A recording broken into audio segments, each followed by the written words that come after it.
মমিনুল সাহেব এই দেশের পুঁজিবারের 400 সামথিং কোম্পানি রিলেটেড তালিকাভুক্ত রয়েছে। এই কোম্পানির মধ্যে মিউচুয়াল ফান্ড রয়েছে, জেড ক্যাটাগরি শেয়ার রয়েছে। আপনি কি দিয়ে বাজারকে এগিয়ে নেবে? বাজার 7,000 হয় নাই, 10,000 হাইশোকার এই বাজারের ইন্ডেক্স হলো 5,600 মাত্র।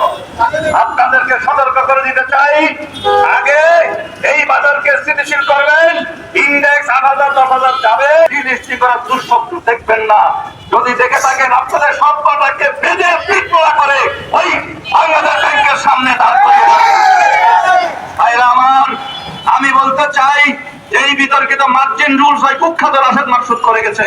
এই রাশেদ মাকসুদের এই কুখ্যাত মার্জিন ঋণকে বাতিল করতে উনকে অ্যাডজাস্ট করা যাবে না। এবং এই বাজারে যে ব্যাংকগুলো রয়েছে আপনার প্রায় 1600 কোটি টাকা, আপনি যাওয়ার পর এই মমিনুল হক এমন কাজ করেছে লেনদেন নেমেছে 900 কোটি টাকায়। তাই আমি বলতে চাই, সৎসঙ্গে সর্বনাশ, অসৎসঙ্গে সর্বনাশ।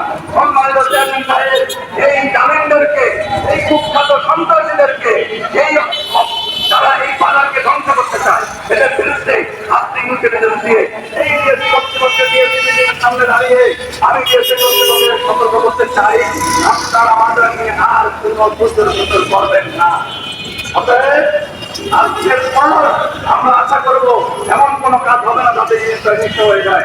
ভাইরা আমার, আজ অনেক কথা বলেছি, এই মুহূর্তে